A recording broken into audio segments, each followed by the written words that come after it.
दीन बंधो जगतपते, गोपेश गोपिका कांत राधा कांत नमोस्तुते।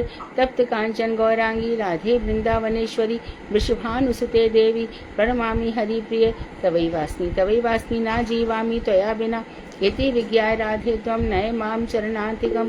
गुरुवे गौरचन्द्राय राधिकायै तदालये, कृष्णाय कृष्णभक्ताय तद्भक्ताय नमो नमः। वाञ्छाकल्पतरुभ्यश्च कृपा सिन्धुभ्येव च पतितानां पावनेभ्यो वैष्णवेभ्यो नमो नमः। श्री कृष्ण चैतन्य प्रभु नित्यानंद, श्री अद्वैत गदाधर श्रीवासादि श्री गौर भक्तवृंद। हरे कृष्ण कृष्ण कृष्ण हरे हरे, हरे राम राम राम हरे हरे। मैं सर्वप्रथम मध्य गुरु पाद पद्म परमाराध्यतम मित्र प्रभुत्वम विष्णुपाद अष्टोत्तरशत श्रीमद् भक्ति वेदांत श्री नारायण गोस्वामी महाराज मध्य शिक्षा गुरु पद्म परमाराध्यतम नित्य प्रविष्टोम विष्णुपाद अष्टोत्तरशत श्रीमद् भक्ति वेदांत श्री बावन गोसाई महाराज के अभय चरणान बिंद में अनंत कोटि दंडवत प्रणाम ज्ञापन कर उनकी अहित कृपा की वांछा करती हूँ। मैं ग्रंथराज श्री भजन रस तदय रचयिता ओम विष्णुपाद सच्चा श्री भक्तिमोद ठाकुर के चरणान बिंद में असंख्य कोटि दंडवत प्रणाम कर उनकी अहित कृपा की वांछा करती हूँ। सभी वैष्णवियों के लिए मेरा यथा योग्य वंदन अभिवादन दंडवत प्रणाम। तो षष्ठ याम की लीला हमने पढ़ी है और हम देखेंगे कि हमने उसमें से कितना सीखा। आज हम प्रश्न उत्तर से हम जानेंगे और हम अपना रिवीजन करेंगे। देखो कोई भी वस्तु हो, जैसे कि हम बचपन में पाठ पढ़ते थे फिर परीक्षा देते थे तो याद रह जाता था, और हम में से कुछ बच्चे ऐसे हुआ करते थे जो क्लास में फर्स्ट आया करते थे और कुछ बच्चे ऐसा हुआ करते थे जिनको कम मार्क्स मिला करते थे। तो बात ये है क्या सीखा हमने, और अभी जब हम बड़े हो गए हैं तो अपने बच्चों से यही कहते हैं अरे सीखो पढ़ो। तो वैसे ही भक्ति राज में प्रैक्टिस, यहाँ भी भजन का अभ्यास। भगवान ने क्या कहा है, जब अर्जुन ने कहा कि मेरा मन बड़ा चंचल है और मैं इस चंचल मन को रोक नहीं पाता हूँ, तो भगवान ने क्या कहा, अभ्यासेन वैराग्य नीचा, अभ्यास और वैराग्य से इसको कंट्रोल में करो, अभ्यास करो वैराग्य से। तो इस तरह से भगवान ने आदेश दिया। तो अभी हम अभ्यास कर रहे हैं और धीरे धीरे नेचुरली ये हम करते नहीं है, हम बिल्कुल नहीं करते, लेकिन हमको वैराग्य होता है। हम करते नहीं हैं लेकिन वैराग्य 100% होता है। Am I right? Yes or no? है ना, संसार फीका फीका लगता ही है। जो जिस विषय का अध्ययन करता है उस विषय का असर अवश्य ही होता है। जो जिसके जो आराध्य हैं उनकी भक्ति का असर हृदय पे अवश्य ही होता है। इसीलिए हमारे बहुत से वैष्णव महाभागवत, उनका संसार छोड़ता कोई नहीं है, छूट जाता है। तो अब देखते हैं हम लोग छठे याम की लीला में, मध्याह्न अपराह्न लीला में हम कहाँ तक पहुँचे और हमारे हृदय पर इस भक्ति का क्या क्या असर हो रहा है। आज क्योंकि अधिक मास पूर्ण हो चला है और हम लोगों ने जितना भी व्रत इत्यादि किए, कुछ चीज़ें छोड़ी, कुछ चीज़ों का साइंटिफिक रीजन होता है और कुछ चीज़ों का गुरुजी जो बताते थे, महाराज जी परवल में ऐसा क्या है, परवल तो खाना चाहिए। तो गुरुदेव बोलते थे परवल बहुत स्वादिष्ट वस्तु होती है, तो कुछ स्वादिष्ट वस्तुओं का भी त्याग करना चाहिए। टमाटर उस समय थे नहीं, लेकिन यदि गुरु वैष्णव ने कहा कि टमाटर नहीं खाने तो नहीं खाने हैं। पहले आलू भी नहीं थे, क्योंकि प्रभुपाद जी कह रहे थे कि ये मठों में आजकल आलू का व्यवहार बहुत देखा जाता है। तो आलू के विषय में भी, ये आलू मेरे ख्याल से पुर्तगाल से आए हैं या ऐसा कुछ है। तो ये ब्रोकली वगैरह भी ऐसी चीज़ें हैं जो अभी अभी हमारे सामने डेवलप हुई हैं। इसी प्रकार से लाल शिमला मिर्च, लाल वाली, और दूसरी कौन सी है, लाल और दूसरी हरी तो है ही, हरी भी कैप्सिकम ये भी आई है, पीली, यस पीली। और इसी तरह से वो और आ गया है ना, तोरी जैसा ही होता है, वो क्या बोलते हैं उसको, हाँ जुकनी। ये सब अभी अभी डेवलप हुए हैं, इनका शास्त्र में वर्णन नहीं मिलता है। तो ऐसी बहुत सी चीज़ें डाउटफुल होती है। साबूदाना का परमिशन कभी भी नहीं था और ये कैसे डेवलप हुआ, और बाद में कहते कि भी अच्छा बनने लगा है, इसे साबूदाना मठों में नहीं खाते। और पुष्टि मार्ग संप्रदाय में कभी भी नॉट खाली 4 महीने ही नहीं, वहाँ बैगन का भोग लगता ही नहीं है। तो बैगन का यदि गुण देखे जाए तो बैगन में कोई गुण नहीं है, लेकिन हमारे मठ में खाते हैं। खाली 4 मास नहीं खाते। तो ऐसी कुछ चीज़ें हैं। उड़द की दाल है, चातुर्मास में नहीं खाते, क्योंकि उड़द की दाल खाने से बहुत लोगों को क्या बोलते हैं उसको, गैस बन जाती है, तो शरीर में दर्द शुरू हो जाता है। तो कुछ चीज़ें ऐसी छोड़ी जाती है। तो अधिक मास पुरुषोत्तम मास में ये हमें ध्यान रखाने के लिए होता है कि भाई देखो, राई सब ढोकले खाओगे, सांबर खाओगे, ये वो सब, इसमें तो राई होती है, मस्टर्ड रहता है, सबको बड़ा स्वाद लगता है ना। तो राई चटनी भी बनाओगे इसकी नारियल की, उसमें राई डालते हैं। बहुत सी ऐसी चीज़ है जिसमें तो स्वाद को कंट्रोल करना है। इसके लिए कुछ चीज़ें कंट्रोल के लिए हुई और कुछ चीज़ें हमें नहीं खानी चाहिए, इसके लिए ही हुई। ये लड़की सबको प्रणाम करना चाहती है, देर से खड़ी है बहुत, कर दो, हाथ जोड़ के करना चाहिए। हाँ, हरे कृष्ण सुना दो जल्दी से। हरे कृष्णा कृष्णा कृष्णा हरे हरे, हरे राम राम राम हरे हरे। वसुदेव सुतम देवम कंचचारूर्मर्दनम देवकी परमानंदम कृष्णम वंदे जगद्गुरु। और वो इतो नरसिंह परतो न सिंह तो यामित तो न सिंह बहेन सिंह हृदय न सिंह माधम शरण पपध्य। ठीक है, और बाद में आके सुना। ठीक है, हाँ, हरे कृष्णा। बहुत सुंदर बच्चे। आपको बहुत सुंदर मिला, एप्रिसिएशन मिला आपको। ठीक है, बहुत सुंदर। इसको कई श्लोक याद है इसको। तो हम लोग आज भगवान से जुड़े, खाते पीते सोते जागते यही याद रहे कि इसमें भगवान ने हमें विशेष रूप से कहा है हम कर लें कुछ ना कुछ, क्योंकि इससे कोटि कोटि गुना फल मिलेगा, कोटि गुना फल मिलेगा। तो अब प्रश्नोत्तर प्रारंभ करते हैं। हरे कृष्णा। हरे कृष्णा दीदी, दंडवत प्रणाम दीदी। हमारे एक प्रश्न है कि मैं सुनती हूँ, मतलब मैंने कहीं पढ़ा है दीदी कि जैसे बैगन का सब्जी नहीं खाना चाहिए क्योंकि उसके जो बीज होते हैं वो 27 दिन तक गर्भ में रहते हैं। तो दीदी मुझे अच्छे से नहीं मालूम, लेकिन आज तो मुझसे सुनेंगे तो दीदी कंफर्म हो जाएंगे। देखो सुनो, ऐसी बात है कि बैगन को बहुत से लोग बेगुन कहते हैं, उन्होंने अर्थ निकाल लिया, लेकिन मैंने कभी इसमें नहीं सुना है मठ में कि बैगन खाने से, बैगन भाजा मठ में खूब बनता है, 4 महीने छोड़ दिए जाए। यदि इतना ही खराब होता तो हमारे संत इसको मना कर देते, मत खाओ। बैगन भाजा मतलब वो बैगन को गोल गोल काट करके फिर उसको अच्छे से तेल में, सरसों के तेल में उसको फ्राई कर लेते हैं। मठ में बैगन की पकौड़ी भी खूब बनती है। यदि इतना ही खराब होता कि 27 दिनों तक, ये हमारे क्या नाम है इनका, राजन जी महाराज कई बातें ऐसी बताते हैं। श्रीमद् भागवत संबंधित बातें करना ज्यादा ठीक है, पर वो कई बातें ऐसी कह देते हैं। अब सबकी रील चल जाती है, हम लोग फेसबुक पे देखते हैं तो जो फेमस होते हैं उनकी रीलें आ जाती हैं, लेकिन हम यदि अपने उसमें देखें तो कभी भी ऐसा मना नहीं किया है। मैंने भी सुनी है ये रील, मैंने भी सुनी है।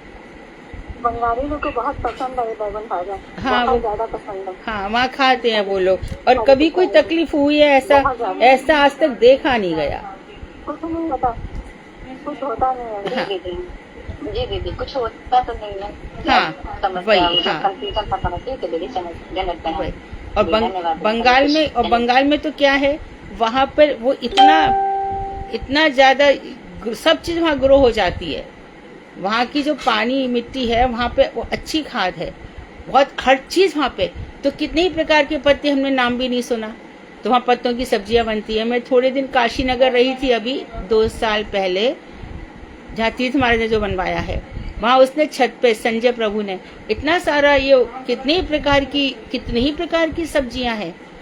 तो वो लोग अच्छा है, खाली वो सब्जियां ही खाते हैं, रोटी तो चावल थोड़ा सा खाया कि नहीं खाया, सब्जियों से पेट भरते हैं।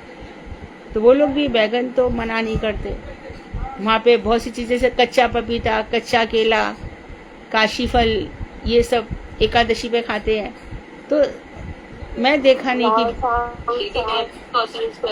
कच्चा पपीता, कच्चा केला। हाँ, बम्बई में चौलाई बहुत खाते हैं, बम्बई में चौलाई बहुत खाते हैं यहाँ के लोग। और हमारे ब्रज में नहीं खाते थे तो अभी हमें वो टेस्ट ही नहीं लगी है कि हम फटाफट चौले की सब्जी खा लें। चौली बोलते राजगिरा का आटा है, ऐसे सब कहते हैं। दीदी इसकी सब्जी बनाने की ट्रिक है दीदी, मैंने बिहार में सीखी है, बहुत टेस्टी बनती है दीदी। क्या ट्रिक है? पहले मुझे भी नहीं बनती थी। वो जो काले चने होते हैं ना दीदी, उनके साथ बनाते हैं। अच्छा, उनको भिगो के रख दो, फिर उनको कुकर में उबाल लो, फिर उसमें चौली डाल दो। दीदी उनको उबाल लो, सीटी लगा लो और फिर इकट्ठा साथ में छौंक दो दीदी, बहुत ही टेस्टी बनती है। और फिर हमारे महाप्रभु तो खाते ही साग थे, तो आप कभी बनाना। बिल्कुल बिल्कुल। प्रश्न प्रारंभ कीजिए। दीदी आज पहली बार के प्रश्न बनाए हैं पूजा दीदी ने, वो प्रश्न करेंगी। अनुराग दीदी आप नाम ले पाओगे? हाँ, अभी तो फोन काम कर रहा है। अगर एक पर्सन प्रॉब्लम हो ना तो ठीक है, फिर हम स्विच कर देंगे। हाँ, ठीक तो है। आप कर दीजिए। हरे कृष्णा दीदी आप पूछिए। हरे कृष्णा जी, गणपत प्रणाम। सर्वप्रथम मैं अपने गुरुदेव अष्टोत्तर श्री त्रिनेत्र स्वामी श्री भक्ति स्वामी विष्णु महाराज जी के अवेशी चरण पद कमलों में असंख्य दंडवत कोटि प्रणाम करती हूँ। तत्पश्चात मैं अपनी शिक्षा गुरु परम विदुषी भागवत आचार्य श्रीमती मधु खंडेलवाल दीदी जी की अवेशी चरण पद कमलों में असंख्य दंडवत कोटि प्रणाम करती हूँ। उनसे हेतु की प्रेमा भक्ति की प्रार्थना करती हूँ। तत्पश्चात मेरे परम गुरुदेव की जय हो, श्रेष्ठ गुरुदेव की जय हो, सासू बड़े वैष्णव की जय हो। और क्लास कक्षा में उपस्थित स्वस्थ वैष्णव के हुए यथा योग्य दंडवत प्रणाम। हरे कृष्णा जी, दंडवत प्रणाम। दीदी आज शेष के आप साधन क्लास 146 और 147 के क्वेश्चंस बनाए हैं। प्रश्न संख्या 167 169 तक। प्रश्न नंबर 1, भाव उद्योग होने पर साधक में कौन कौन से लक्षण दिखलाई पड़ते हैं? मदन मोहिनी दासी। हरे कृष्णा दीदी, दंडवत प्रणाम। भाव का अंकुर फूटने पर साधक में 9 प्रकार के लक्षण प्रकट होते हैं। शांति, अव्यक्त कालत्व, विरक्ति, मान शून्यता, आशाबंध, समुत्कंठा, नाम गाने सदा रुचि, गुणज्ञान में आसक्ति, तदसभ्य स्थल में प्रीति। हरे कृष्णा दीदी। परफेक्ट। ठीक है। प्रश्न नंबर 2, शांति किसे कहते हैं? सीमा यादव दीदी। हरे कृष्णा दीदी, दंडवत प्रणाम। शांति दीदी, क्रोध या चंचलता का कारण उपस्थित होने पर भी शांत रहने को शांति कहते हैं। हरे कृष्णा दीदी, दंडवत सीमा, प्रणाम। अभी क्रोध की स्थिति होगी तो तुम गुस्सा करोगी?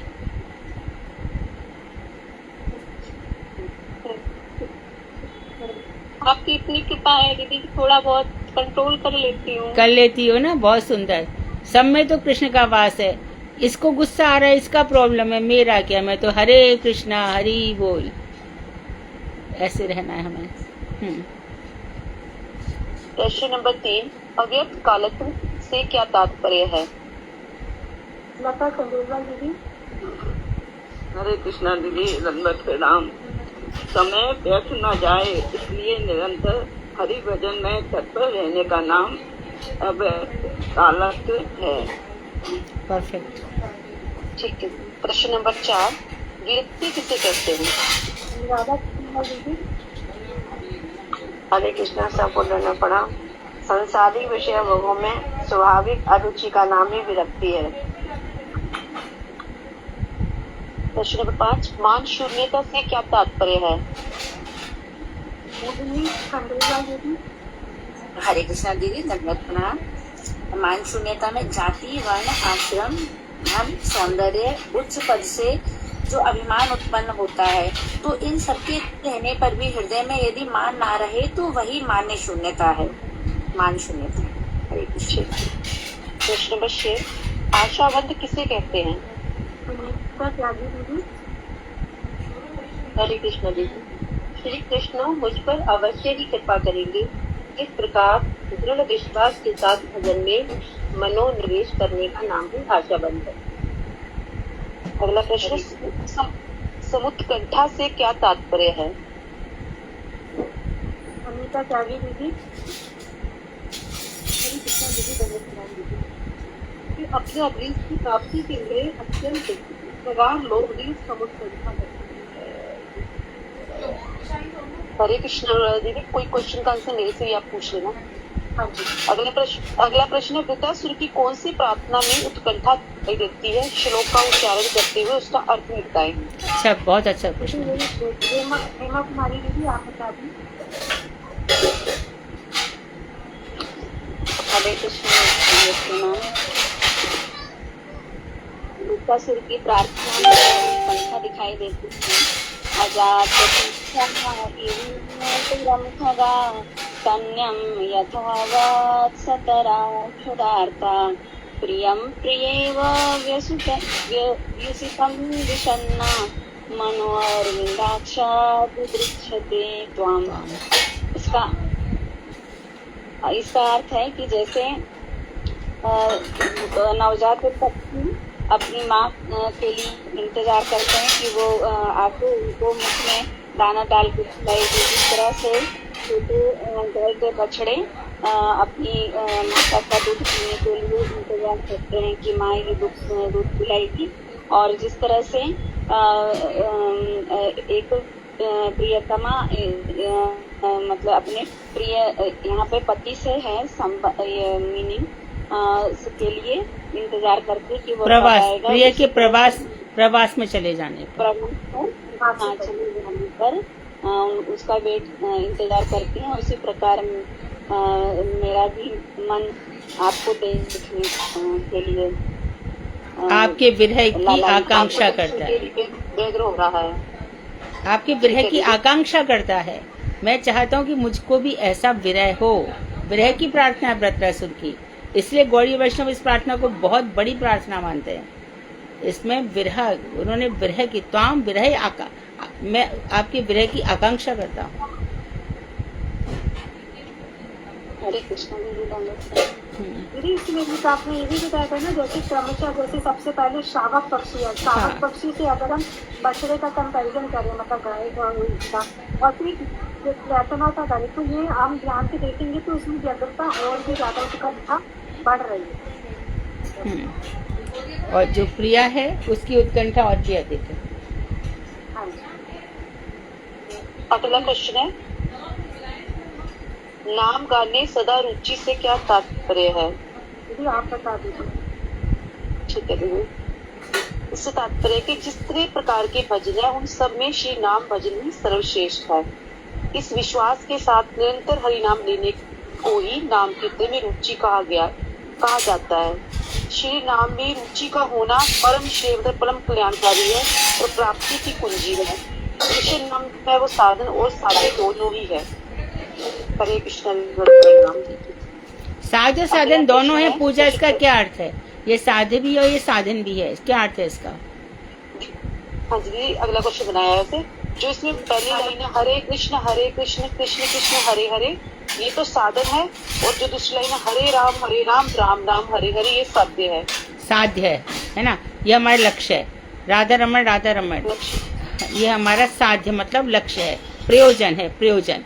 तो ये प्रयोजन पूरा होने पर भी हमारा साधन चलता रहता है। मानो हमें प्रेम हो गया कृष्ण से, हम जात रति साधक बन गए, उसके बाद भी मंत्र रुकता नहीं है, चलता रहता है। तो ये साध्य भी है और साधन भी है।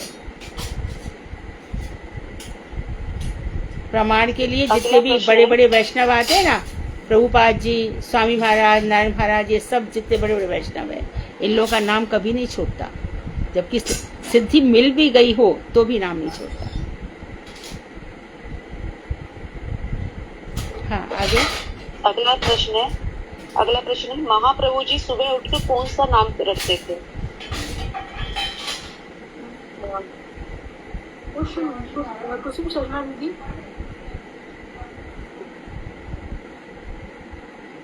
बोलो। हाँ दीदी मैं बोलूं? नहीं कुसुम शर्मा दीदी की आवाज नहीं आ रही थी। हाँ दीदी आप ही बोले। कुसुम शर्मा हरे कृष्ण महामंत्र बोलते थे ना? नहीं दीदी, नहीं दूसरा जो राम बताइए। अनीता त्यागी दीदी आप बता दीजिए। कृष्णा दीदी मुझे भी यही पता है दीदी। नहीं कृष्ण। हाँ जगन्नाथ बोल दीजिए।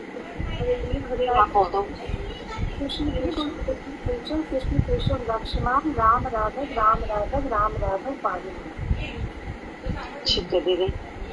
अगला क्वेश्चन तो हो गया कि अगला क्वेश्चन तो हो गया। अब पहली क्वेश्चन नंबर 12 पहली पंक्ति है राम राघव और दूसरी पंक्ति है कृष्ण केशव। कृष्ण केशव। प्रश्न नंबर 12, श्री गौर सुंदर जी ने कौन सी शिक्षा प्रदान करते हैं? ये वाला बोलो मतलब आगे देवी दासी की आप बेटे हरे हरे कृष्ण महामंत्र ही सर्वोत्तम नाम है। इसी की शिक्षा श्री गौर सुंदर ने दी थी। हरे कृष्ण दीदी। हाँ जी। प्रश्न नंबर 13, हरे कृष्ण दीदी। दीदी जो राम राघव दीदी पानी बाम किसमें आएगा दीदी? और राम राघव हाँ, पहले वो राम राघव, यहाँ पे राम का अर्थ वैसा ही है। ऐसे नहीं समझिए कि भगवान श्री राम का स्मरण कर रहे हैं। जैसे कि हरे राम में राधा जी से युक्त है, इसी प्रकार से राम राघव भी कुछ राधा जी से संबंधित ही नाम है। इनकी व्याख्या है, परंतु गुरु वैष्णव बताते हैं, पर है राम राघव राधा कृष्ण से संबंधित। तो ये पूछ रहे थे राम राघव हरि माम आएगा दीदी? रक्ष माम मेरी रक्षा कीजिए, रक्ष माम मेरी रक्षा कीजिए। और कृष्ण केशव पाही माम ने भी रक्षा कीजिए।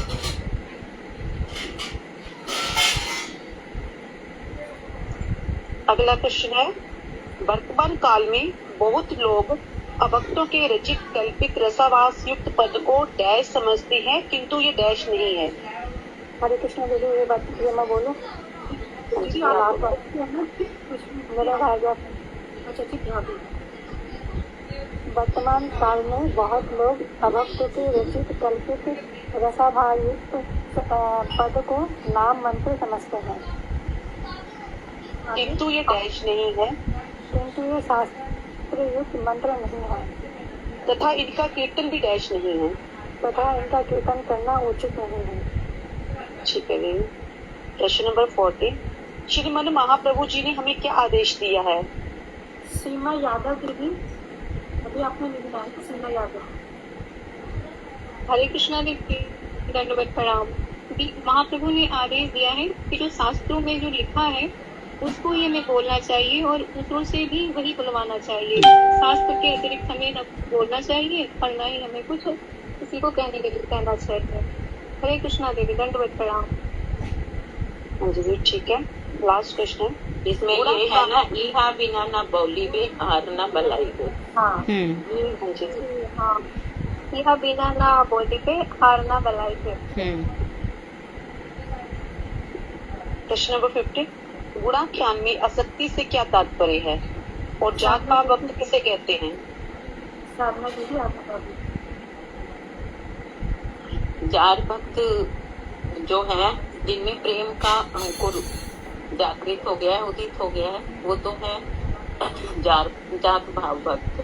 दूसरा है श्री कृष्ण के गुणाख्यान अर्थात गुणमयी मधुर लीलाओं का वर्णन और श्रवण करना, उससे उनकी पिपासा जो है कभी भी मिटती नहीं है और सुनने की इच्छा प्रबल बनी रहती है और आसक्ति बढ़ती जाती है।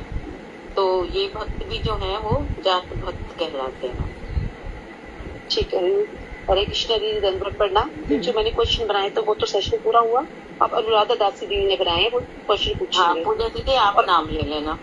पूजा तुम्हारे प्रश्न टाइप किसने करे? दीदी मेरे बेटे ने किए थे। अच्छा, उसको थैंक यू बोल देना। हरे कृष्ण दीदी को आप कृपा करना, वो भी भजन करे। हाँ बिल्कुल, ये सब चीजें सुनेगा। ये उसने यदि उसने प्रश्न टाइप किए और तुमने उसको पूछा होता कि इसके अर्थ भी ये या तुमने बताया होता तो और भी अच्छा होता। दीदी मैं उससे खुद टाइप करवाती, मैं खुद भी कर सकती हूँ, लेकिन मैं उससे करवाती हूँ कि ताकि वो क्वेश्चन पढ़े, थोड़ा उसको इंटरेस्ट बने और वो सेवा करे थोड़ी। हाँ यही है, ये ऐसा ही होना चाहिए। दिन में रात में कोई पुस्तक होती है तो मैं भी वैसा ही करती हूँ, किसी से भी कह देती हूँ जरा, इसीलिए उद्देश्य वही होता है कि वो इस बहाने पढ़ेगा। बहुत सुंदर, बहुत अच्छा प्रयास है। नेक्स्ट कौन पूछ रहा है? अनुराधा, हाँ पूछो। वास्तविक धामवास किसे कहते हैं? दीदी नाम पूछा। आप एक क्लास में जितनी मतलब जिन्होंने बोला है जिनके हैंडल्स थे वो तो सारे हो गए हैं, जिन्होंने प्लीज नहीं बोला तो वो हैंडल्स करिए सो दैट कि सभी का पार्टिसिपेशन हो सके। सत्यवती चौहान दीदी का दीदी बोले ठीक है।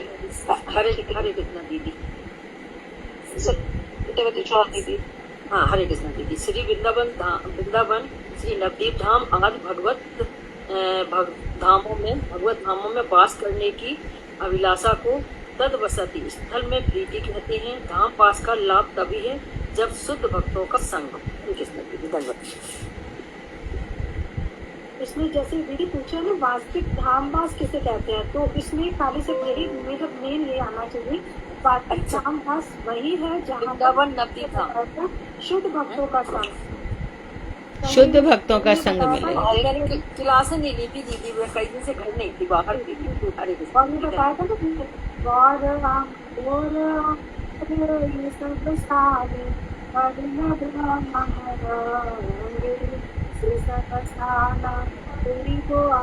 प्रणय भगत संग, ये सबसे प्रणय भगत संग। हमने कहा भी रहते सब अवस्था में दीदी ने भी समझाया था शरीर से नहीं कोई हम शुद्ध भक्तों के साथ ही श्रीमद् भागवत गीता का भागवतम का श्रवण कीर्तन करें तो यह भी नामवास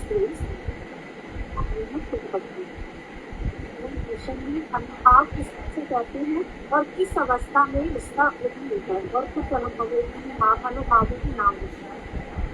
मोहिनी दीदी। हरे कृष्णा दीदी। अनुभाव कहते हैं अंतःकरण के भावों को प्रकट करने वाले बाहरी विकारों को अनुभाव कहते हैं।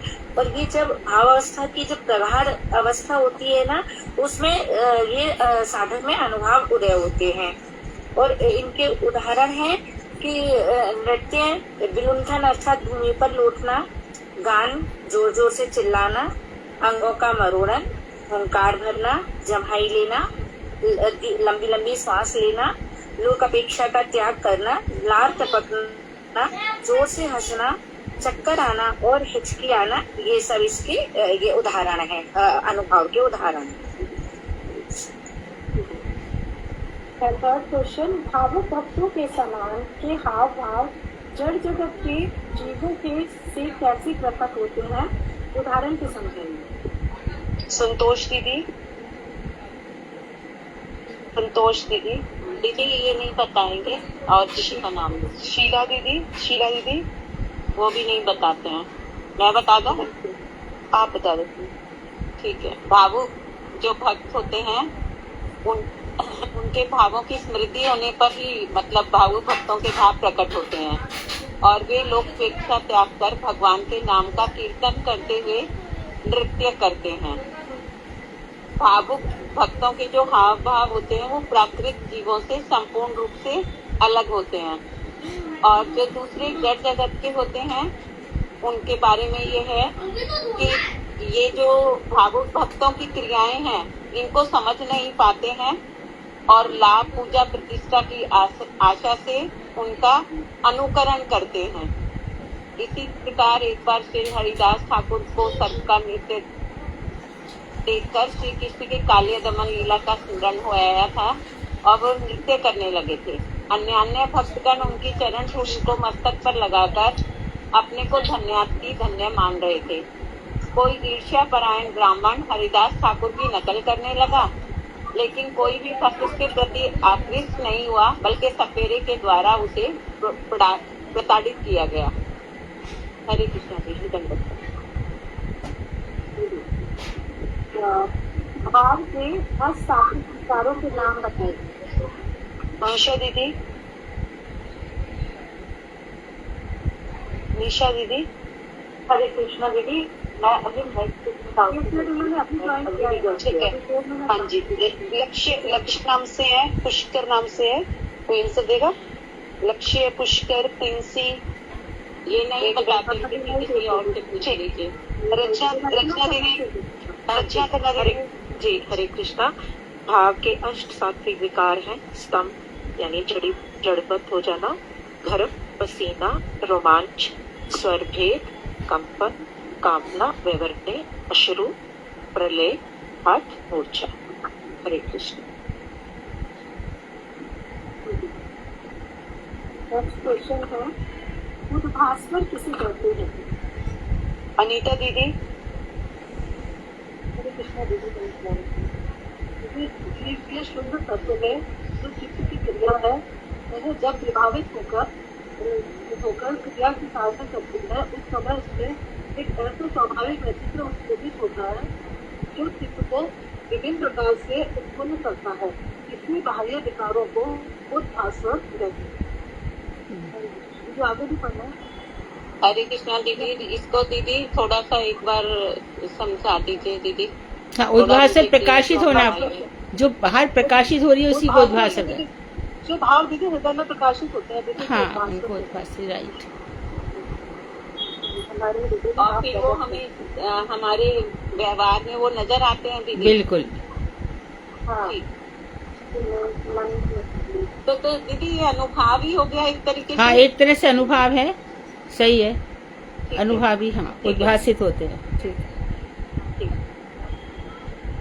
दीदी, इनको शारीरिक अनुभव या चेष्टाएं बोल सकते हैं दीदी? अनुभव शारीरिक चेष्टा ही हैं, ये उद्भासित प्रकाशित होते हैं बस।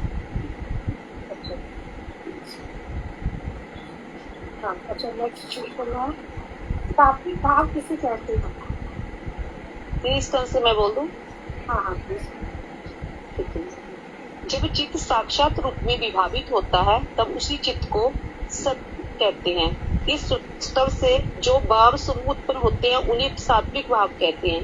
जैसे स्तंभ कंपादि ये सात्विक विकारों के ही लक्षण है।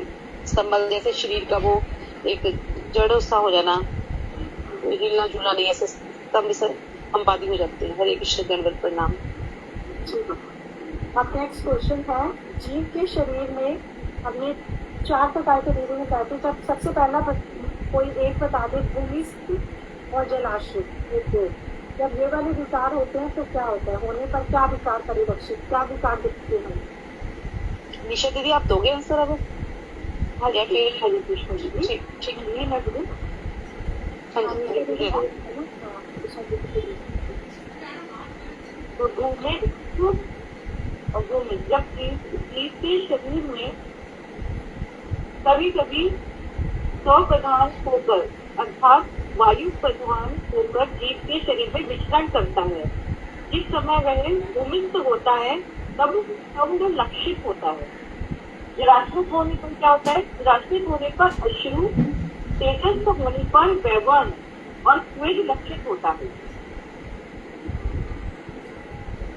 हरे कृष्णा दीदी, आकाश बिजली बता दें। क्या क्या? आकाशिक बता दीजिए। आकाशिक होता है जब वह प्रलय या मूर्छा होती है, तथा तब वह वायु से आश्रित होता है तब मंद मध्य तीव्र वेग से रोमांच कंप और स्वर भेद प्रकाशित होते हैं। अच्छा, ये तुम सभी लोग बहुत अच्छे से तैयारी कर रहे हो। हर टर्म ये पढ़ने का सही ढंग है। जो तुम लोग जिस तरह से आज उत्तर दे रहे हो, सभी लोग, कोई उत्तर ऐसा नहीं है कि किसी ने ना दिया हो। ये जो पढ़ने का तरीका है ना, यही हृदय पे असर करता है। तुम सब में महाभागवतों के लक्षण छुपे हैं। और कृष्ण को दिखा दो, प्रभुपाद जी को दिखा दो। हम कम नहीं किसी से, हम बढ़ चले आगे। आप हमारे सेनापति, हम आपके सैनिक हैं, ये ध्यान रखना, पीछे मत हटना आप। नेक्स्ट लास्ट क्वेश्चन है, सात्विक और अनुभाव में मुख्य क्या अंतर है? मैंने बताया था सात्विक और अनुभाव। दीदी ये सात्विक और अभिनय में अंतर दिया हुआ है उसमें किसने दिया हुआ? सात्विक और अभिनय में अंतर है। फिर उसको बाद में मॉडिफाई कर दिया था। हाँ जी दीदी, इस टाइम तो दीदी आप ही दे दो। अनुराधा दीदी, अनुराधा दास दीदी। हाँ, जो सात्विक है उसने बताया था दीदी ने, जो हमारी बुद्धि है वो काम नहीं करती, वो जो अनुभाव है उसमें अभी बुद्धि काम करती है। मुख्य जो ऐसा बताया था उसमें थोड़ी बुद्धि का प्रयोग रहता है। सात्विक अभिनय पूछा है दीदी, अभिनय के बारे में पूछा है दीदी। अभिनय किया था, अनुभव किया था, दीदी ने अनुभव बताया था, सात्विक और अनुभव में अंतर बताया था। अनुभव में थोड़ा बुद्धि का। हाँ बोलिए बोलिए। अभिनय में बताया हुआ है कि अभिनय में तथा संसार में अपने कार्य की सिद्धि के लिए बहुत से लोग इन भावों का प्रदर्शन करते हैं। वो अलग तो ये चीज है, केवल नकल करना दीदी, वो अलग चीज है। अभिनय अर्थात नकल करना, नकल करना अभिनय अर्थात। वो तो हरिदास दीदी सुधा दीदी ने बाद में ये क्वेश्चन अपडेट करके डाला है ग्रुप में कि सात्विक और अभिनय में क्या अंतर है। वो भी बता सकते हैं। सात्विक भाव और अनुभाव ये दो अलग चीज है। अभिनय, सात्विक भाव और अभिनय का कंपैरिजन नहीं हो सकता। अभिनय तो नकल है, एक्टिंग है। कंपैरिजन हो सकता है सात्विक अनुभव का। उसी के विषय में दीदी ग्रंथ में लिखा हुआ है कि सात्विक भाव जो है वो तारतम्य के अनुसार उत्तरोत्तर धुमाई, ज्वलित, दीप्त, उद्दीप्त तथा सुदीप्त रूप में प्रकाशित होते हैं। हाँ। लेकिन जो अभिनय है ये संसार में अपने कार्य सिद्धि के लिए बहुत से लोग इन भावों को प्रदर्शित करते हैं। हाँ, तो सात्विक भाव से इनका कंपैरिजन नहीं है। अभिनय तो अभिनय है ना। सात्विक भाव बहुत उन्नत अवस्था है, अभिनय तो नकल है। सात्विक भाव और अनुभाव में अंतर हो सकता है। अनुभाव और सात्विक भाव में क्या अंतर? अभिनय नहीं आएगा। अभिनय तो दिखावा है, दिखावटीपन है ना, दिखावा है, एक्टिंग। हमारी आज का सेशन हो गए पूरे, सही टाइम पे हो गए। बहुत अच्छे आंसर्स रहे। ये सब हमारे अंदर प्रवेश करें ये सब चीजें, और इसी तरह से डिटेल में पढ़ना भी है, मनन भी करना है। अच्छा, ये सब बहुत अच्छा है। और आज क्योंकि अधिक मास है, हम क्रम जारी रखेंगे। पुरुषोत्तम मास, श्रीमद् भागवत। दीदी आज विनीता दीदी करेंगी, पढ़ेंगी। पढ़ो विनीता। 8वां स्कंद का 23वां अध्याय, विनीता दीदी। हरे कृष्ण दीदी। अज्ञान तिम्रादिस्ते ज्ञानश्लाकया चक्षुरुन्मीलितं येन तस्मै श्री गुरवे नमः। वाञ्छाकल्पतरुभ्यश्च कृपा सिन्धुभ्यश्च प्रत्युतानां पावनेभ्यो श्री वैष्णवेभ्यो नमो नमः। जय श्री कृष्ण चैतन्य प्रभु नित्यानंद श्री अद्वैत गदाधर श्रीवासादि गौर भक्तवृंद। हरे कृष्ण कृष्ण कृष्ण हरे हरे, हरे राम राम राम हरे हरे।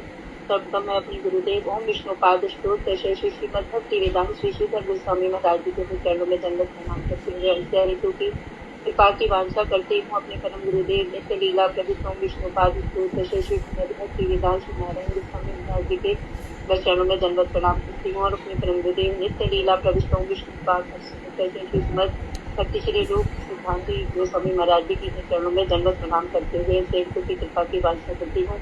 अपनी परम पूजनीय डॉक्टर मधु खंडेलवाल दीदी के अभय चरणों में असंख्य कोटि दंडवत प्रणाम करते हुए उनसे की कृपा की वांछा करती हूँ। सभी वैष्णवियों को मेरा यथायुक्त दंडवत प्रणाम। हरे कृष्ण दीदी। आज दीदी 8वां स्कंद है और 23वां अध्याय है। शीर्षक है महाराज बलि का बंधन से छूटकर सुतन लोक को जाना। 22वें अध्याय में हमने पढ़ा था कि जब भगवान ने महाराज बलि को सुतन लोक में भेज दिया और कहा कि वहां पर बड़े बड़े लोकपाल भी तुम्हें पराजित नहीं कर सकेंगे, और जो देर से तुम्हारी आज्ञा का उल्लंघन करेंगे वो मेरा सुदर्शन चक्र उनके टुकड़े टुकड़े कर डालेगा, और मैं समस्त प्रकार से तुम्हारी रक्षा करूंगा, और दानवों के संग के प्रभाव से तुम्हारा जो आसुरी भाव है वो भी मेरे प्रभाव से शीघ्र नष्ट हो जाएगा। अब दीदी आगे है कि सुखदेव गोस्वामी जी कहते हैं कि जब सनातन पुरुष भगवान ने इस प्रकार कहा तो साधुओं के आदरणीय महानुभाव बलि की आंखों में आंसू झलक आए, और वो गदगद वाणी में हाथ जोड़कर इस प्रकार कहने लगे कि प्रभु, मैंने तो आपको पूरा प्रणाम भी नहीं किया, केवल प्रणाम करने मात्र की चेष्टा भर की है। इसी से मुझे वह फल मिला जो आपके चरणों के शरणागत भक्तों को प्राप्त होता है। बड़े बड़े लोकपाल और देवताओं पर आपने जो कृपा कभी नहीं की वह मुझ जैसे असुर को सहज ही प्राप्त हो गई। श्री सुखदेव जी कहते हैं कि परीक्षित, यूं कहते ही बलि वरुण के पाश से मुक्त हो गए। तब बलि महाराज ने सबसे पहले भगवान श्री हरि को और उसके बाद में ब्रह्मा जी और शंकर जी को प्रणाम किया, और प्रसन्न होकर अनुचरों के साथ सुतन लोक में प्रवेश किया। इस प्रकार भगवान वामन ने बलि से स्वर्ग का राज्य लेकर इंद्र को दे दिया और देव माता अदिति की कामना पूर्ण की और स्वयं उपेंद्र बनकर सारे जगत पर शासन करने लगे। तब भक्त प्रवर प्रहलाद महाराज ने देखा कि उनके वंशधर बलि बंधन से मुक्त हो गए हैं और उसे भगवान का कृपा प्रसाद प्राप्त हो गया है, तो वो भक्ति भाव से भर गए और उस समय वे इस प्रकार भगवान की स्तुति करने लगे। तो प्रहलाद महाराज तो महाराज प्रहलाद आ गए, उनके दादा बलि के पिता विरोचन, विरोचन के पिता प्रहलाद, जब देखा कि बलि बंधन में बन गए हैं और उनको बरूर पास से छुड़ा दिया गया है, तो प्रहलाद जी आ गए। प्रहलाद महाराज ने कहा, प्रभु यह कृपा प्रसाद तो कभी ब्रह्मा जी, लक्ष्मी जी अथवा शंकर जी को भी प्राप्त नहीं हुआ, तब अन्य देवताओं की तो बात ही क्या है। प्रभु आप जगत वंदनीय हैं, ब्रह्मा शिव आदि भी सदैव आपके चरणों का अर्चन करते रहते हैं। वहीं आप हम जैसे असुरों की रक्षा करने के लिए हमारे दुर्ग रक्षक बने हुए हैं। हे शरणदायक प्रभु, ब्रह्मा आदि देवता आपके चरण कमलों के मकरंद का सेवन करके विविध ऐश्वर्यों का भोग करते हैं। हम लोग तो जन्म से ही फल जाति में उत्पन्न हो असुर है। हमें किस प्रकार आपकी कृपा दृष्टि प्राप्त हो गई, यह तो आपकी अहेतु की कृपा से ही संभव हो सका है। आपने अपनी योग माया से खेल ही खेल में इस जगत की सृष्टि कर दी। आप सर्वज्ञ, सर्वात्मा और समदर्शी हैं, फिर भी आपकी लीलाएं बड़ी आश्चर्यजनक हैं। समदर्शी होने पर भी आपका भक्तों के प्रति अत्यंत वात्सल्य रहता है। आपका स्वभाव कल्प वृक्ष के समान है। कल्प वृक्ष जिस प्रकार आश्रित जनों की ही कामनाएं पूर्ण करता है, अनाश्रित की नहीं, इसी प्रकार आप भी अपने शरणागत भक्तों की कामना पूर्ण करते हैं। भगवान ने कहा, बस प्रहलाद तुम्हारा कल्याण हो, अब तुम भी सुतल लोक में जाओ और वहाँ अपने पुत्र बलि के साथ आनंद पूर्वक रहकर बंधु बांधवों को भी प्रसन्न करो। वहाँ भी तुम मुझे नित्य ही गदा हाथ में लिए देखोगे। मेरे दर्शन से दिव्य आनंद प्राप्त करके तुम्हारे सारे कर्म बंधन नष्ट हो गए हैं। तो देखो, बलि महाराज ने प्रार्थना नहीं की है, खुद ही ऑफर दिया कृष्ण ने कि मैं तुम्हारा द्वारपाल बनता हूँ, गदा हाथ में लेके रहूंगा, खुद ही ऑफर। तो भगवान किसी का लेकर के रहते नहीं है। किसी ने एक नाम भी लिया तो सोचते इसको मैं क्या दूं। भगवान किसी का कुछ भी लेकर के अपने पास रखते नहीं है। पत्रम पुष्पम तोयम यो में भक्त्या प्रक्षति। पत्र, तुलसी पत्र भी क्यों ना हो, फूल, तोय जल, जो मुझे भक्ति पूर्वक देता है। बस कंडीशन यही है। कैसी भक्ति थी शुक्राचार्य जी की, अपने गुरु महाराज की भी नहीं सुनी। इसलिए देखा कि ये तो किसी की सुनते ही नहीं है। मेरे लिए इतना प्रेम है, असुर है तो भी मुझसे इतना प्रेम करता है, तो बस बंध गए भगवान। यही भगवान का, इसे श्रीमद् भागवत में महाराज बलि की कथा का इसलिए महिमा है। जितने भी चरित्र हैं, चाहे वृत्रासुर का हो, बलि महाराज का हो, चित्रकेतु का हो, आप एक एक का एनालिसिस करो, दिल से देखो, एकदम हृदय से, तो ये सब चीजें एकदम हृदय में भर जाएंगी कि कितने दयालु हैं कृष्ण। सुखदेव जी कहते हैं कि हे राजन, प्रहलाद जी ने हाथ जोड़कर भगवान की आज्ञा को मस्तक पर धारण किया और बलि महाराज के साथ भगवान की प्रदक्षिणा की। फिर भगवान को प्रणाम करके सुतन लोक चले गए। परीक्षित, उस समय भगवान नारायण ने वेदज्ञ विद्यों की सभा में अपने समीप बैठे शुक्राचार्य जी से कहा, हे ब्राह्मणवर, आपका शिष्य यज्ञ कर रहा था, उसमें जो दोष या कमी रह गई है उसे पूर्ण कर दीजिए, क्योंकि ब्राह्मणों की कृपा दृष्टि से कर्मों की त्रुटि सुधर जाती है। शुक्राचार्य जी ने कहा, भगवान, जिसने अपना समस्त कर्म समर्पित करके कर्मों के प्रवर्तक, यज्ञ फल प्रदाता, यज्ञ पुरुष आपकी पूजा की है, उसके कर्म में कोई त्रुटि कैसे रह सकती है? क्योंकि मंत्रों की यज्ञ अनुष्ठान पद्धति की देश काल और वस्तु की सारी भूलें आपके नाम संकीर्तन से दोष मुक्त हो जाती है। आपके नाम के उच्चारण से वह अनुष्ठान पूर्ण ही माना जाता है। तथापि हे प्रभु, मनुष्यों का यथार्थ कल्याण आपकी आज्ञा का पालन करने में ही है। मैं अवश्य ही आपकी आज्ञा का पालन करूंगा। श्री हरि के आदेश को ग्रहण करके शुक्राचार्य जी ने ब्रह्मज्ञ ऋषियों के साथ राजा बलि के यज्ञ की त्रुटियों को पूर्ण किया। परीक्षित, इस प्रकार वामन भगवान ने राजा बलि से पृथ्वी की भिक्षा मांगकर अपने भाई इंद्र को स्वर्ग का राज्य प्रदान किया, जिसे उसके शत्रुओं ने छीन लिया था। तत्पश्चात ब्रह्मा जी ने देवता, ऋषि, पितृ, मुनि, दक्ष, कार्तिक एवं शंकर जी के साथ मिलकर कश्यप और अदिति की प्रसन्नता तथा संपूर्ण जीवों के कल्याण के लिए भगवान वामन को लोकपाल और समस्त लोकों के पालक रूप में वर्ण कर लिया। यद्यपि इंद्र ही लोक एवं लोकपाल आदि के ईश्वर हैं, तथापि ब्रह्मा आदि देवगणों ने सर्वसम्मति से सबके रक्षक के रूप में स्वीकार कर लिया। तदंतर ब्रह्मा जी की आज्ञा से लोकपालों के साथ इंद्र ने भगवान वामन देव को आगे किया और उन्हें विमान में बिठाकर आकाश मार्ग से स्वर्ग ले गए। इंद्र को एक तो त्रिभुवन का राज्य मिल गया, दूसरे वामन भगवान के कर कमलों की छत्र छाया। इस प्रकार परम संपत्तिशाली होकर वो निर्भय हो गए और परम आनंद से रहने लगे।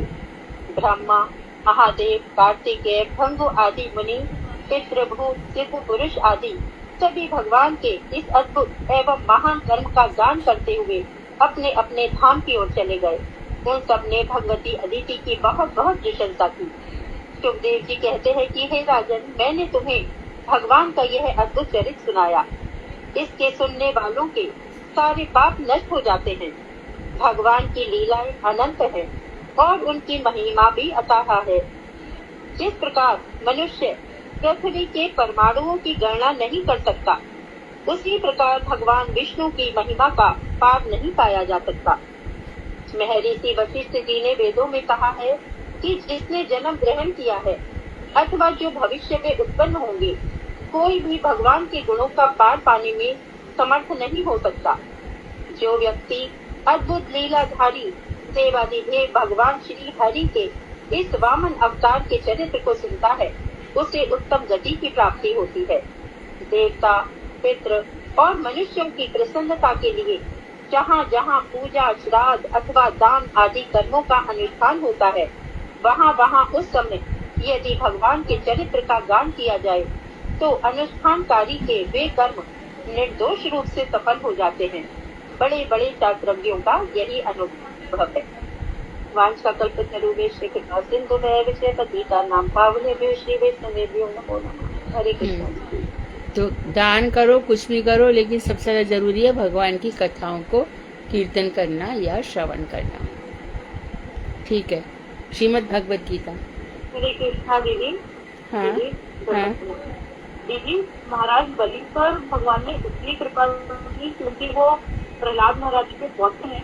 नहीं, उन्हें कितना जो दान किया उसका क्या, अपने आप को सौंप दिया पूरा। 3 पग भूमि मांगी, कर ले लो, सब कुछ देने। उनकी खुद की भी तो भक्ति है। यदि ऐसा ही होता तब तो प्रहलाद महाराज के सभी वंशजों पर कृपा करते, लेकिन उनके पुत्र विरोचन पर कृपा नहीं है। विरोचन और इंद्र दोनों ब्रह्मा जी से सीखने गए। इंद्र के पास भी गए थे दोनों सीखने।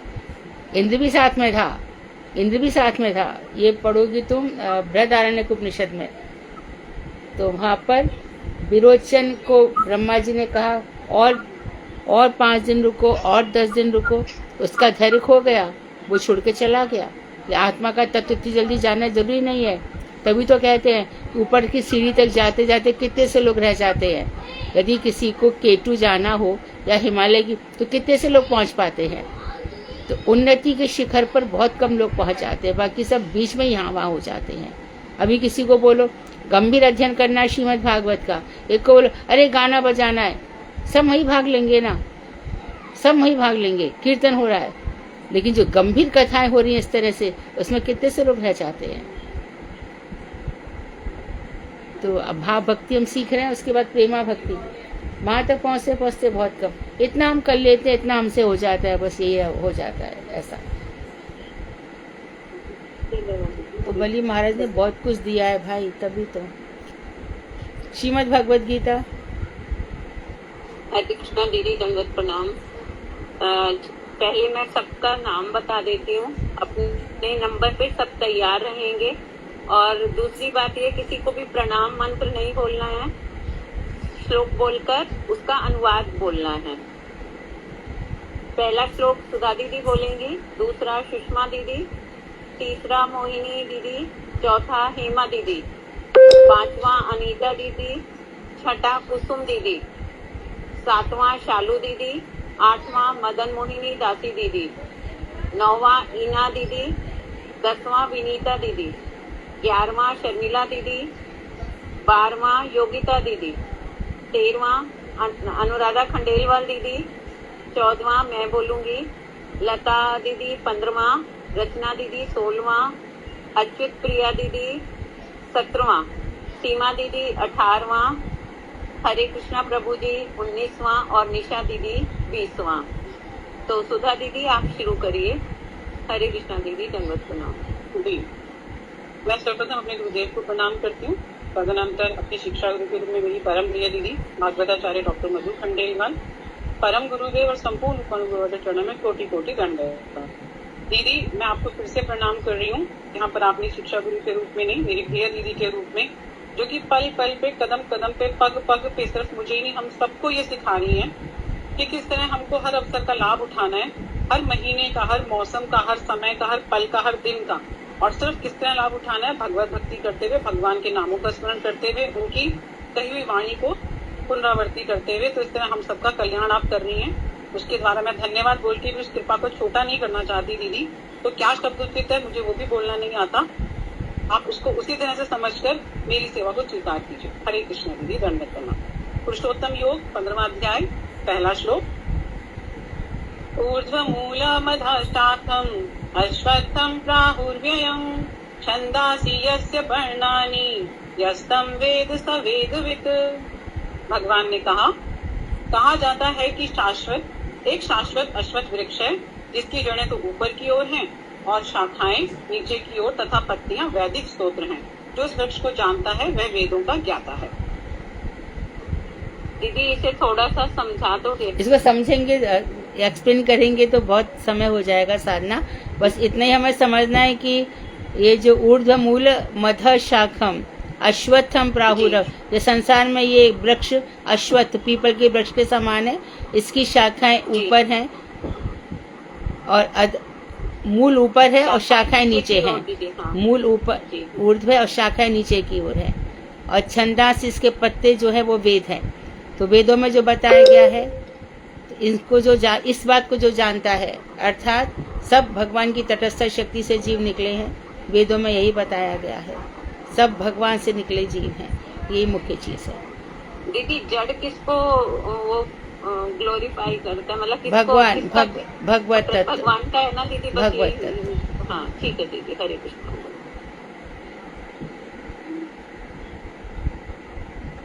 हरे कृष्ण दीदी, दंडवत प्रणाम।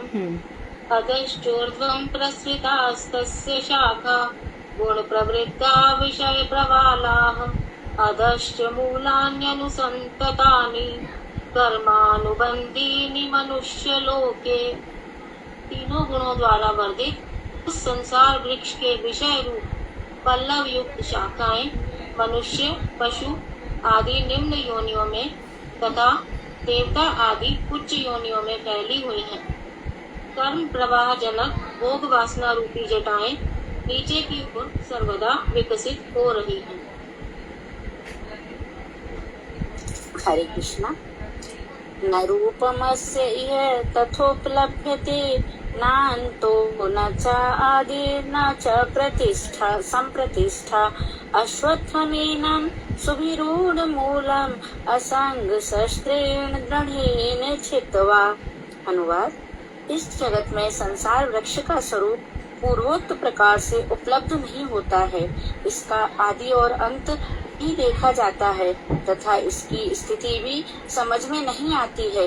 अत्यंत दृढ़ मूल वाले इस संसार वृक्ष को तीव्र वैराग्य रूप कुठार से छेदन करने के पश्चात संसार के मूल उस श्री भगवत पाद पद्म का अन्वेषण करना कर्तव्य है। हरे कृष्ण। हरे कृष्ण दीदी, दंडवत प्रणाम।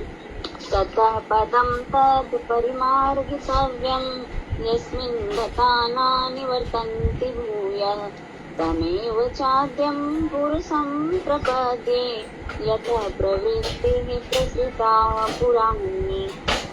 अनुवाद, जो पद प्राप्त होने पर पुनः संसार में प्रत्यावर्तन नहीं करना होता है, जिनसे यह अनादि संसार प्रवाह विस्तृत हुआ है, उस आदि पुरुष के शरणागत होता हूँ।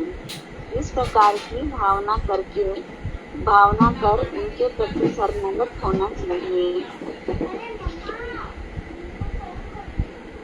हरे कृष्ण। निर्माण मोह। नेक्स्ट अनीता दीदी, अपना माइक ऑन करिए। अनीता त्यागी दीदी। हरे कृष्ण दीदी, दंडवत प्रणाम। निर्माण मोहा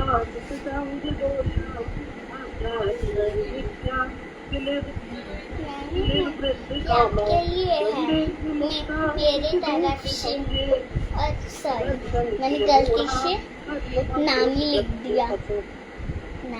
सर्व तथा मोह शून्य आसक्ति रूप दोष के रहित मोह की अभिलाषा से रहित दुख नामक द्वंद से रहित मुक्त मनुष्य उस अव्यय पद को प्राप्त करते हैं। हरे कृष्ण दीदी। हरे कृष्ण दीदी। दीदी, ये 5वां श्लोक हो गया है। 5वां श्लोक था ना दीदी? निर्माण मोह। उसमें देख लो ना, अपनी गीता लिखो। चौथा होना चाहिए। चार होना। उसमें दीदी 5वां दिखा रहा है। दीदी, उसमें 5वां श्लोक दिखा रहा है, इसीलिए मुझे लगता है तीसरा श्लोक में ना 3 की जगह 4 कर देंगे। नहीं दीदी, वो 2 जुड़े हुए हैं दीदी, तीसरा और चौथा जुड़े 2 नहीं, वो 4 लाइने वाले श्लोक है ना, वो सब 4 लाइन वाले श्लोक है इसके लिए। हरे कृष्ण देवी, दंडवत प्रणाम। न तद्भासयते सूर्य न शशांक न पावकः यद्गत्वा न निर्वर्तन्ते तद्धाम परमं मम। अनुवाद, जिस वस्तु को प्राप्त कर शरणागत व्यक्तियों का पुनरागमन नहीं होता है, वह मेरा सदा प्रकाशक तेज है, जिसे सूर्य, चंद्र, अग्नि इत्यादि कोई प्रकाशित नहीं कर सकता है। हरे कृष्ण जी, दंडवत प्रणाम। चालू दीदी। हरे कृष्ण दीदी, दंडवत प्रणाम। ममेवांशो जीवलोके जीवभूत सनातनं मनाशस्थानीन्द्रियाणि प्रकृतिस्थानि कर्षति। मेरा ही विभिन्नांश सनातन जीव इस जगत में प्रकृति में स्थित होकर मन और 5 इंद्रियों को आकर्षित करता है। हरे कृष्ण दीदी। इतना ही था ये? हरे कृष्ण दीदी, दंडवत प्रणाम। पूरा इतना ही था जी, अनुवाद इतना ही था दीदी। गुरुजी की पुस्तक में उतना ही है। न तद्भासयते सूर्यो न शशांको न पावकाः यद्गत्वा न निवर्तन्ते। मम्मी, ये तो रही है ना, मम्मी वांशो जीवलोके जीव भूता सनातना। यही बोला है दीदी उन्होंने, यही बोला है। नहीं, उन्होंने अनुवाद में ये नहीं बोला ना कि जीव मेरा ही अंश है। बोला शालू, जीव मेरा ही अंश है। विभिन्नांश है, मेरा ही। ठीक है, ठीक है। विभिन्नांश है। जीव इस जगत में प्रकृति में स्थित होकर मन और 5 इंद्रियों को आकर्षित करता है। ये नहीं बोला तुमने। जीव लोके जीव भूत, जीव सनातन है, ये बताया। जी दीदी, सनातन जीव इस जगत में प्रकृति में स्थित होकर मन और 5 इंद्रियों को आकर्षित करता है। ठीक है।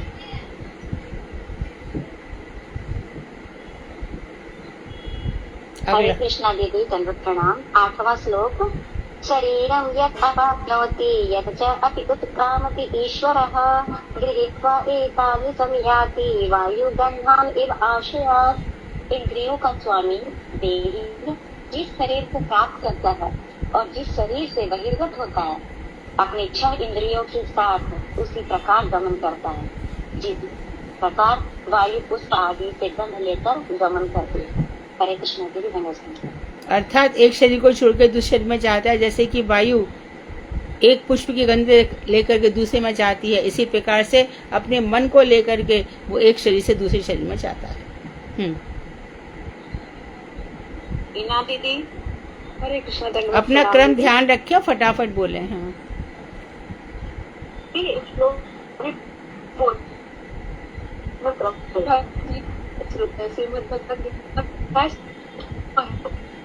आवाज ब्रेक हो गई। आवाज ब्रेक हो गई। नहीं आ रही है? नहीं आ रही थी। अब आ रही है? हाँ, अभी आ रही है। चक्षुः स्पर्शं च रसनं घ्राणमेव च अधिष्ठाय मनश्चायं विषया अनुपसेवते। अनुवाद। हे जीव, कान, आँख, त्वचा, जिह्वा, नासिका और मन का आश्रय कर शब्द आदि विषयों का उपभोग करता है। हरे कृष्णा जी, प्रणाम। श्लोक 10। उत्क्रामन्तं स्थितं वापि भुजानं वा गुणान्वितं विमूढा नानुपश्यन्ति पश्यन्ति ज्ञानचक्षुषा। अनुवाद। अविवेकी के समय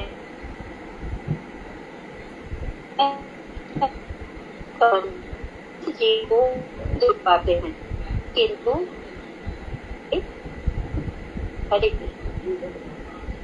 तुमने बोला तो था लेकिन आवाज लॉस्ट हो गई थी।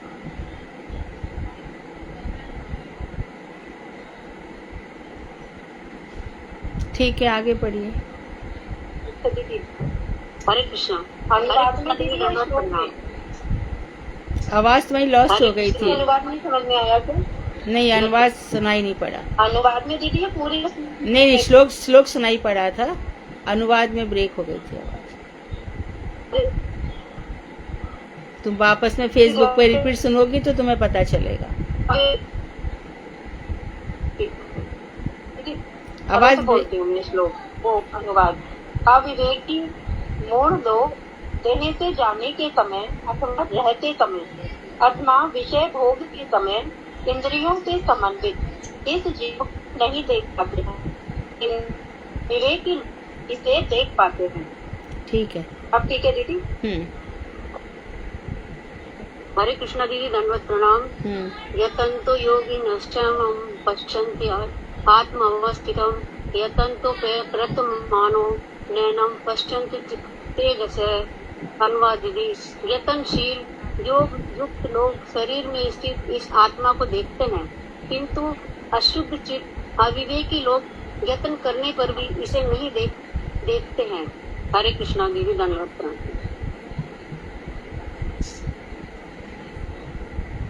हरे कृष्णा दीदी, धन्यवाद। जगद्वाच्यते अखिलम् जन्मापि विचात्नोत तेजो विधि मामकम्। भगवान कह रहे हैं अर्जुन से, हे अर्जुन, जो सूर्य में प्रकाश है और चंद्रमा में प्रकाश है, तो उसे मुझे भी समझ, ये सब मुझसे भी उत्पन्न होते हैं। हरे कृष्णा श्लोक। रामाविश्य च भूतानि धारयाम्यहमोजसा पुष्णामि चौदशी सर्वः सोमो भूत्वा रसात्मकः।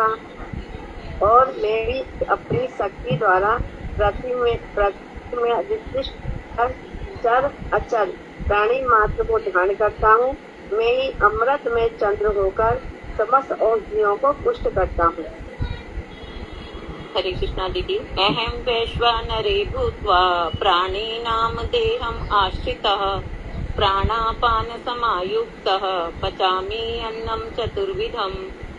मैं जठराग्नि होकर प्राणियों के शरीर का आश्रय कर प्राण अपान वायु के संयोग से 4 प्रकार के अन्नों को पचाता हूँ। हरे कृष्ण। हरे कृष्णा दीदी, धन्यवाद प्रणाम।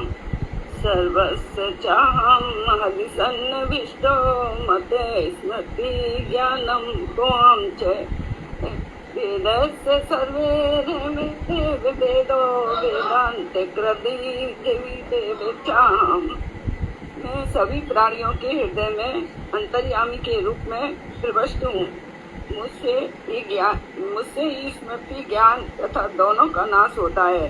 सभी वेदों में एकमात्र मैं ही जानने योग्य हूँ। मैं ही वेदांत करता और वेदज्ञ हूँ। हरे कृष्ण। बहुत सुंदर श्लोक है ये, श्रीमद् भगवद गीता 15:15। ये फेमस है, सबको याद करना चाहिए। अहम चा, क्या है पहली लाइन? सर्वस्य चाहम हृदय सन्निविष्टो। फिर मत्ता स्मृतिर्ज्ञानमपोहनं च वेदैश्च सर्वैरहमेव वेद्यो वेदांत कृत वेद विदेव चाहम। ये सबको याद होना चाहिए। हरे कृष्णा दीदी। द्वावीमो पुरुषो लोकेशराष्ट्राक्षर एव च अक्षर सर्वाणि भूतानि कूटस्थतो अक्षर उच्यते। अनुवाद, अक्षर और अक्षर ये 2 पुरुष तत्व 14 लोकों में प्रसिद्ध हैं। इनमें से चराचर भूत समूह को क्षर और कुटस्थ पुरुष को अक्षर कहा जाता है। हरे कृष्ण। हरे कृष्ण। धन्यवाद प्रणाम। उत्तमा पुरुषमस्तन्ने परमात्मेति विग्राहिता यो नुक्रमाविश्य विवर्तव्य ईश्वरः। अर्थात किंतु पूर्वोक्त क्षर और अक्षर तत्व से भिन्न तथा अन्य उत्तम पुरुष परमात्मा कहलाते हैं, किंतु जो ईश्वर और निर्विकार हैं तथा तीनों लोकों में प्रविष्ट होकर उनका पालन करते हैं। हरे कृष्णा दीदी, धन्यवाद प्रणाम। यस्माच्चरं पितो अहं क्षरादपि चोत्तमः अतो अस्मि लोके वेदे च प्रथिता पुरुषोत्तमः।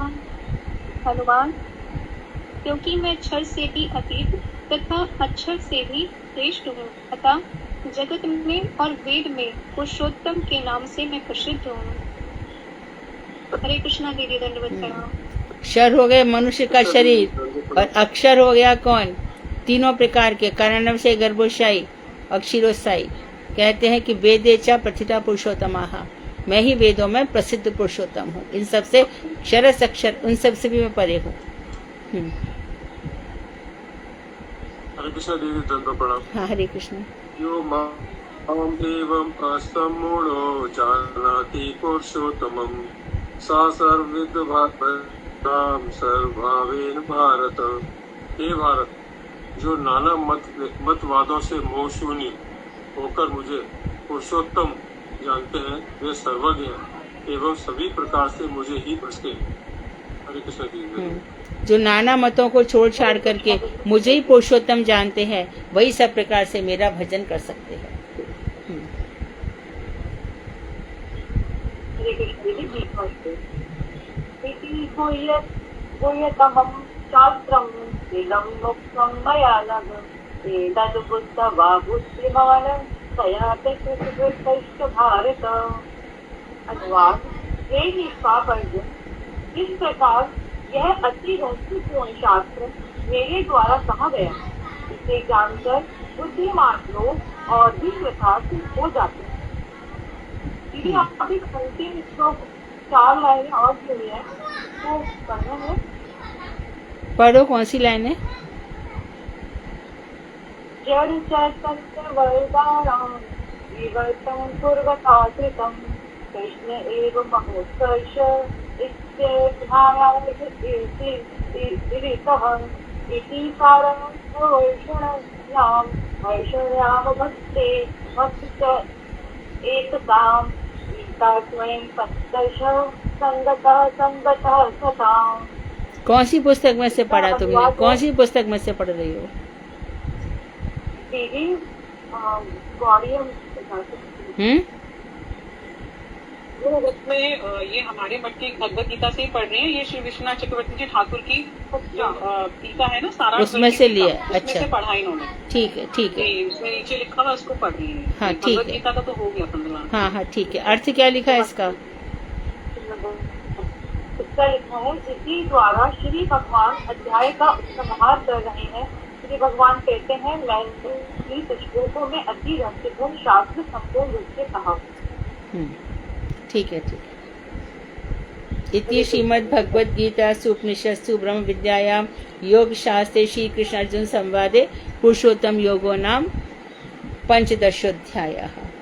बहुत सुंदर है। मैं देख रही हूँ कि काफी लोगों ने गाना भी सीखा है और किस तरह से श्लोक उच्चारण होता है, काफी ये भी आप लोगों ने सीखा है। इस अध्याय का जब समय रहेगा हम जरूर अध्ययन करेंगे। तो इस तरह से हमारा अधिक मास आज पूर्ण हुआ। यथाशक्ति हमने निर्वाह किया। श्री कृष्ण जिस तरह से इसको ग्रहण करें ये उनकी इच्छा के ऊपर है। गुरु वैष्णवों के लिए हम अपने सब प्रयास अर्पण करते हैं। वांछा कर्तृभ्यश्च कृपा सिन्धुभ्येव च पतितानां पावनेभ्यो वैष्णवेभ्यो नमः। हरे कृष्णा। हरे कृष्ण। हरे कृष्ण। हरे हाँ हाँ गा दो गाओ। दीदी उन्होंने गाना अनुराधा खंडेलवाल दीदी ने गाओ। हरे कृष्णा।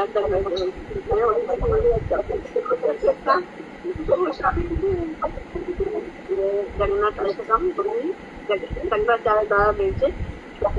राजा के कालन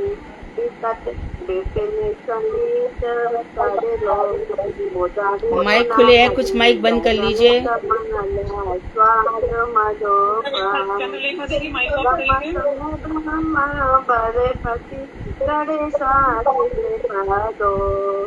जगन्नाथ